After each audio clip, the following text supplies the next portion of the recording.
it's Sam here at Model Chili Scale Models, and this is Bandai's 1:1000 scale Dreadnought from the Space Battleship Yamato 2202 series, otherwise known as Starblazers 2202. And this was inspired by the Space Battleship Yamato that I built late last year, which I found to be a really enjoyable build. It was really fun to put together, and I just thought the subject matter was really cool and unique for my collection. So I thought I'd start expanding the collection with these 1:1000 scale ships, which are about half as big, well, they are half as big as the Yamato that I previously built, which was 1:500 scale. So I thought I'd start the 1:1000 collection with the Dreadnought here, and I've actually gone ahead and bought the Yamato in 1:1000 scale as well, so hopefully together they'll start to make a nice little collection. But I'll be building the Dreadnought first, so let's start by having a look inside the box. Alright, so just for a quick spin around the sides of the box. So we've got pictures of the completed model there, with all the detailed close-ups, all in Japanese. And this kit actually does come with LEDs for the main gun and the bridge. There's also options to fit a lighting kit for the engine to light up the engines, but that doesn't come with this kit, unfortunately. And also some fighters that sit on their own little stands on the base. And it's a relatively recent kit. I'm not sure what month it came out, but I'm pretty sure this is 2017. Alright, so let's start having a look at the plastic. Okay, so I'll just do a quick run through some of these. Most of them are going to be pretty obvious as to what they are. Otherwise, I probably don't know what they are. So you've got like turrets and guns, and some of these fighters are tiny. I thought the 1:500 ones were tiny, but these are half as big. Now the decals, so you've got lots of naming options for all the different ships. All start with the letter D, which kind of reminds me of the British convention of naming most of their ships in a class with the same letter. So that's interesting. And just running through the hull parts there. Some nice silver stickers for the base. More hull parts and guns.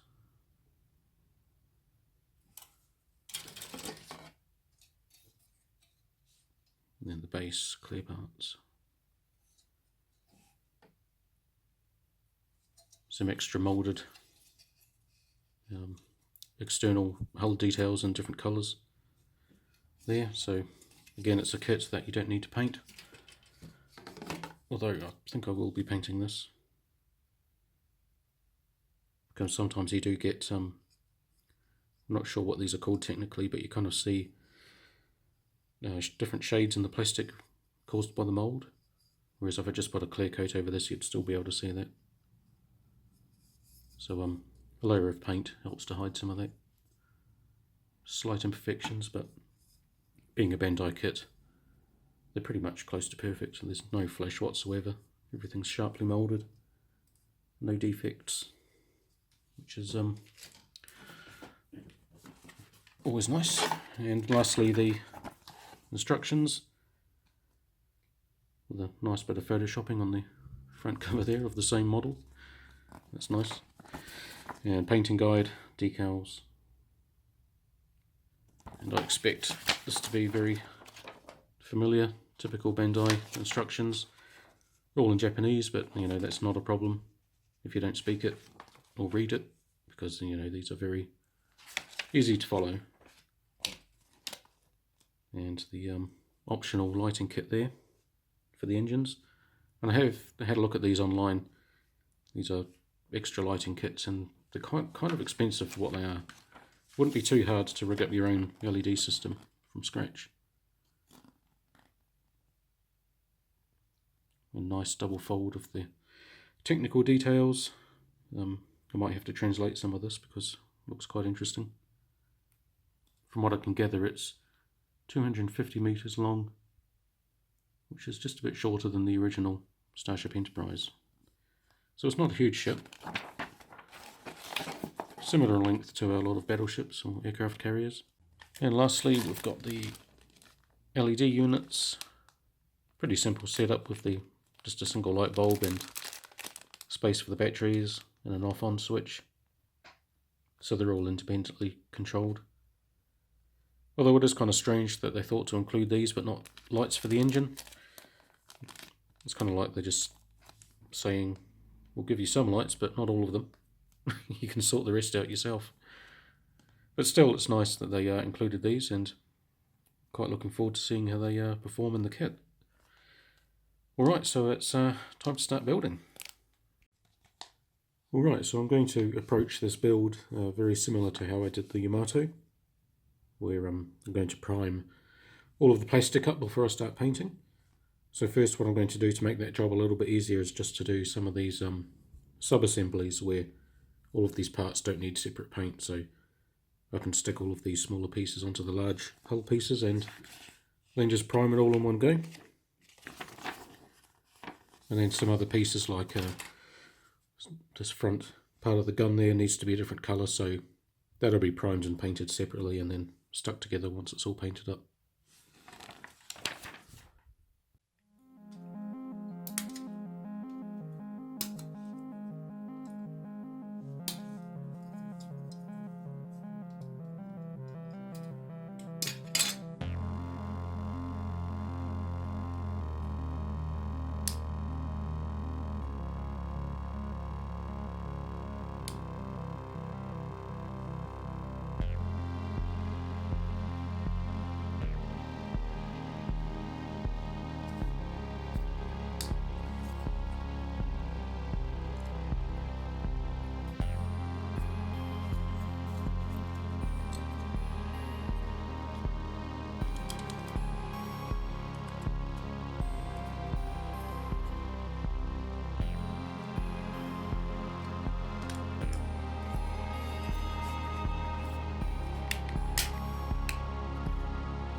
So the design choice to make this easy to remove and attach a lighting kit into the back for the engines there has unfortunately left quite a big noticeable seam along here where it's kind of obvious that this thing pulls apart.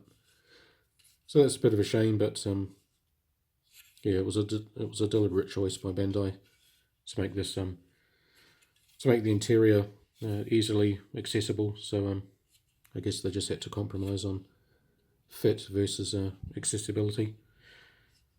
Hopefully it won't look too bad once it's all painted up and everything else is attached. Alright, so I've now removed all of the parts from the sprue and they're all ready for priming now. These are some of the larger parts, and all the different coloured pieces will just get the same layer of primer and then just repainted once that's done. And some of the smaller pieces I've just arranged into boxes so I don't lose or get anything confused or mixed up. So there's some of the bridge tower pieces and some of the lower hull bits in there. So everything will just be laid out on a nice board ready for spraying out on the garage. And for the primer, I'm just using my usual Tamiya surface primer in grey colour. And then once that's down, I'll be ready for painting. Now with the primer down, I'm just going to apply the first base coat using Vallejo Model Air 71.120 Dark Ghost Grey. I'm going to have to start calling these out by the numbers because they quite often change the names of these paints. So always check the number that you're looking for, because this used to be called US Medium Grey, I think, and I went into the shop looking for it and I just couldn't find it anywhere, and then I realised that it's had a name change. So It's just one thing to keep a lookout for.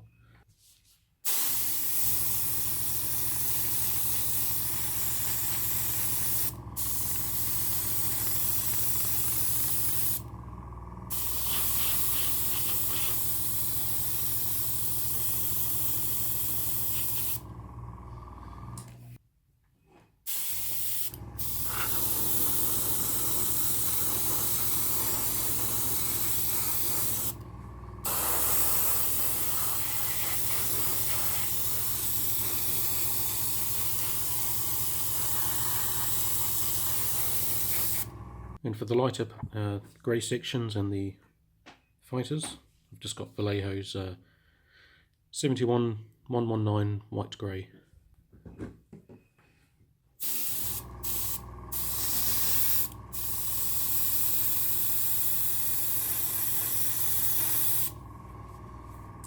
Okay, so the next job is to apply the first clear coat using Tamiya's TS13 from a spray can, which I do out in the garage for more ventilation.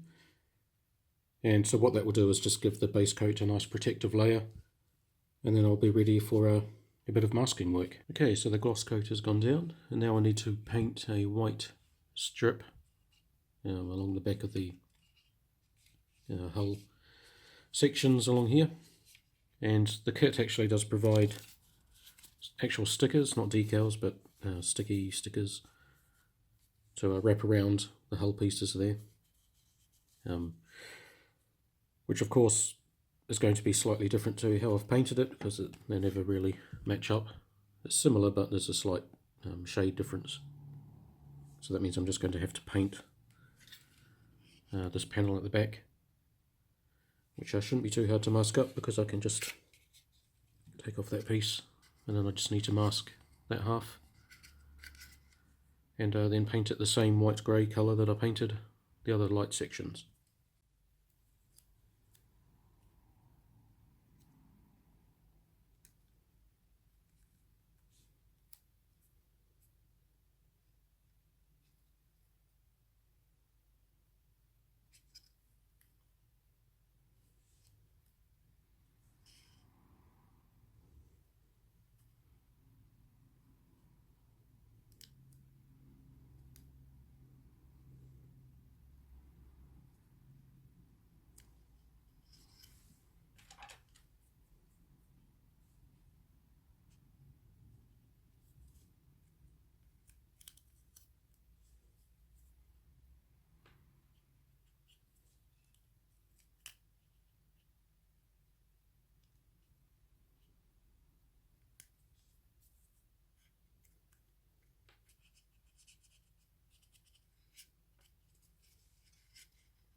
Now these pointed cotton buds are quite good for jobs like this. I've just put a little bit of airbrush thinner on the end of the bud there, and I can just use the point to clean up some of this overspray.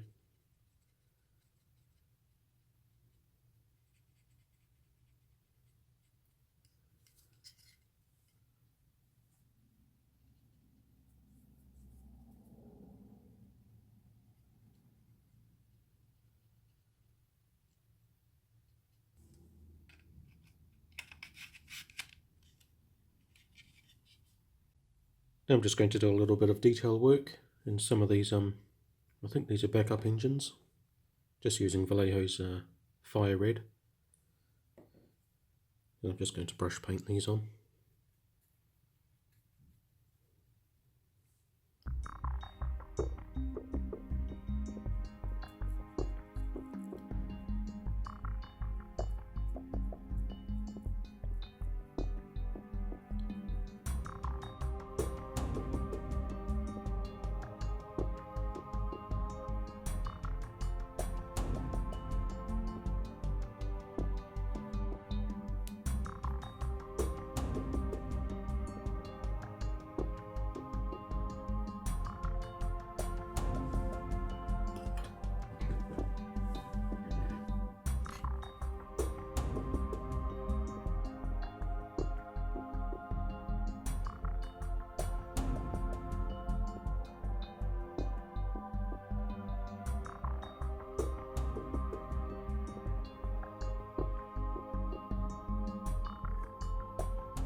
Okay, so this is a very strange design choice by Bandai here.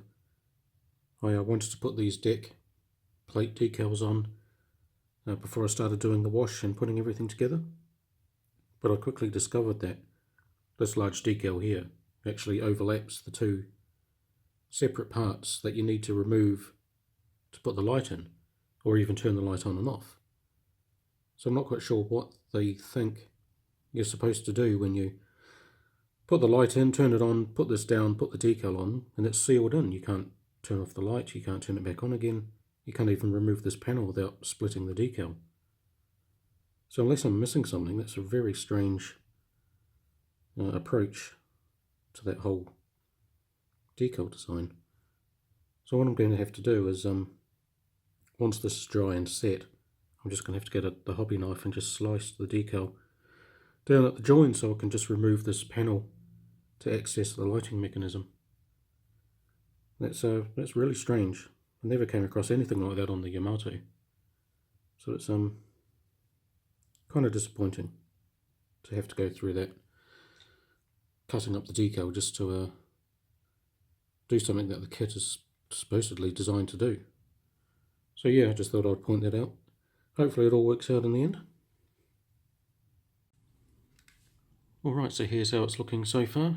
The decal looks a bit messy at the moment just because it's a bit shiny, but what I'm going to do is give it another light coat of Tamiya Clear, and then I'll start applying the wash and start putting it all together.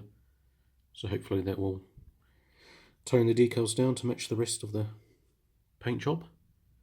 And what I ended up doing was just painting some of the areas where the decal ripped and tore off as I was trying to maneuver it around this panel that comes off. So that kind of comes off cleanly now. So I've got that section and little parts of the decal still left here, plus a little painted strip. And for the back as well, I forgot that this decal needed to be sliced in order for the back section to come off. So again, it's I would have really preferred if Bandai hadn't have done that. I'm not quite sure what they could have done instead. Probably just separate decals for these different sections. Would have been easy enough, I think, instead of having to hack my way through it. But you know, that's how it is. So sometimes as modelers, you've just got to work your way around it and hope for a good result. And pretty much finished painting all the other detailed parts. So some of these, I think these are reverse engines, but I could be wrong. So I've just got the Vallejo Fire Red in there, and just painted up these hatches, these grey doors. Some of them are a little bit messy at the moment, but I'm going to be filling in a lot of these panel lines with a wash, so hopefully that'll start cleaning up some of the lines. And some more just detailed paints for some of these other sections, and some light grey strips on the turrets. And that's about it as far as detail goes.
Alright, so there it is all together, and a couple of major issues. I'm not quite sure if this is something that I've done wrong or if it's just the kit, but there's a huge gap along this piece here.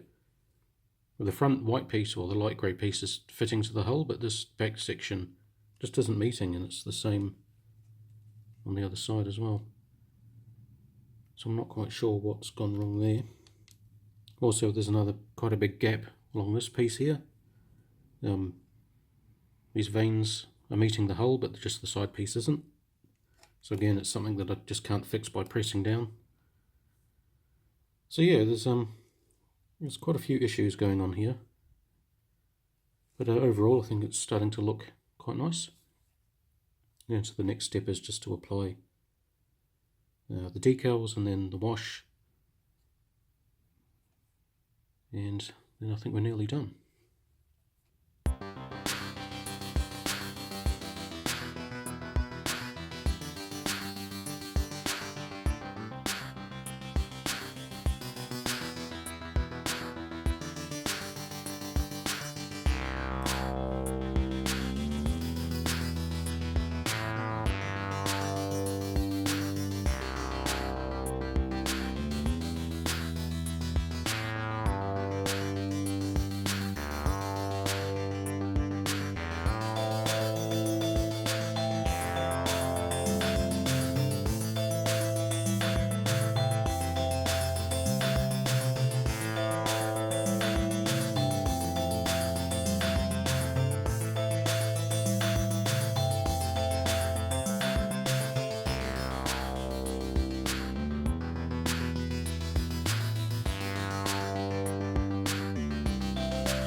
Alright, so I've just been deciding which name to pick for the ship. So I put a question on my Instagram account. That was a couple of hours ago, and whichever name got the most comments was going to be the winner. And I've had a total of 3 comments so far. And one for Dreadnought, one for Devastation, and one for Devonshire. So with them all being even, I think I'm just going to pick one. Probably Devastation. I think I like the sound of that better.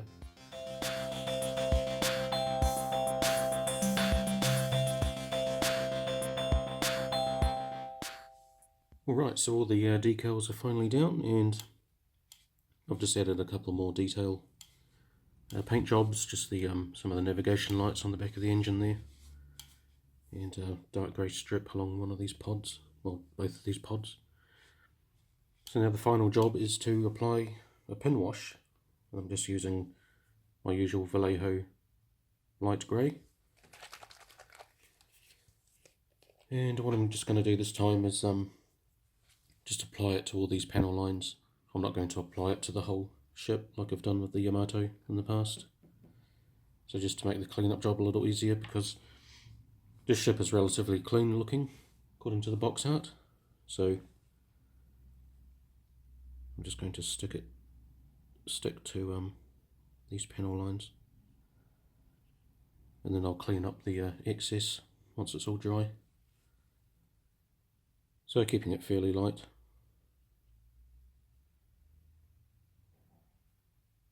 And that's just a case of going over the whole ship and filling in all the lines.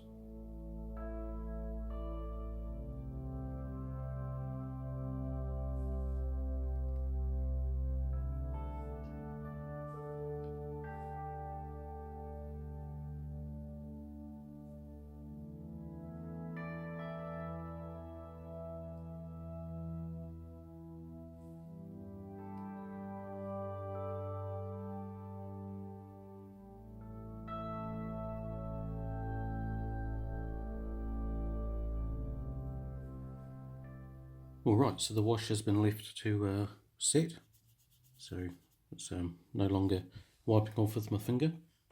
So now all I need to do is just get cotton bud, and I could use water, but it's a little bit easier if you use something a bit stronger.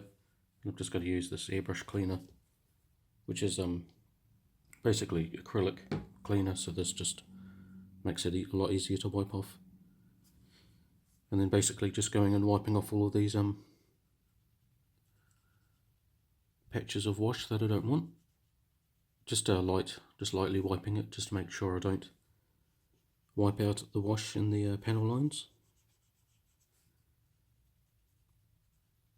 And then once I've finished this, I'll have another look over, and I might apply a bit more wash in certain areas just to make sure I'm happy with everything, and then just repeat the process. So you can see that's quite easily coming off now.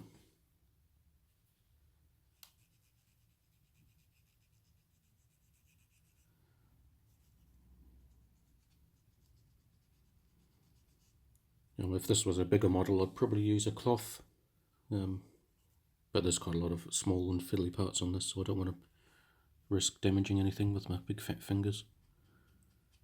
But the only trouble with this method is that I go through quite a lot of cotton buds because they get quite worn up quite easily. So it takes a little bit of time doing it this way, but it's just safer overall.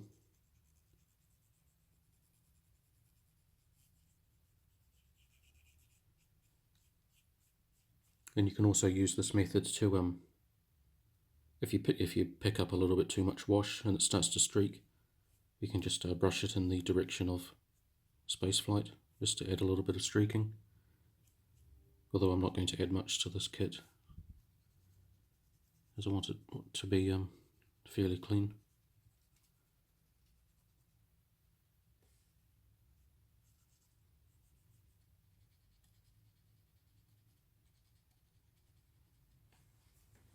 Right, so the wash has been put down and cleaned up, and so now it's ready for its final coat of Tamir's flat clear. And then we're ready to put everything together on the stand and call this thing done.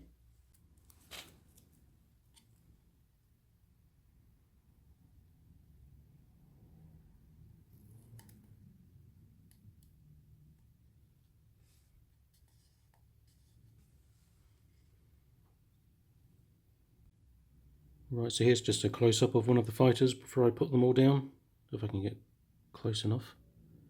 There was basically just a few blobs of colour, yellow, dark grey and green, and then just given a light grey wash. Pretty simple really. And so they just clip onto these miniature stands and then straight into the base.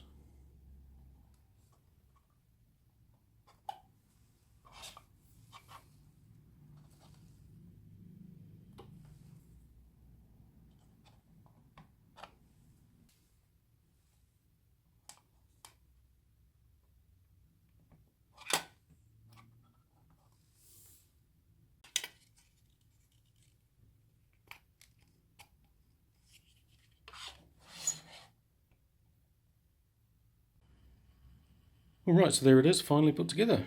And you can just see spinning around now the light from the wave motion gun and the nice bright bridge light. So I've had to pull it apart and put it back together again to switch both of those on. And I've also discovered that you have to spin around this back turret to remove the bridge section. So that's just another thing that you've got to manoeuvre to access the light switches. Which I think I've complained about enough in this video. So apart from that and some of the minor fit issues and the decals, I'm not a big fan of Bandai decals, but you know, that's a separate topic. Apart from those minor issues, it was a really fun kit to put together, and I'm really happy with how it's come out. These Yamato kits make awesome display pieces, I think, and even at this smaller scale, the 1:1000, I mean, it's only about what, 20 centimeters long, which is kind of on the small side compared to some of my other models.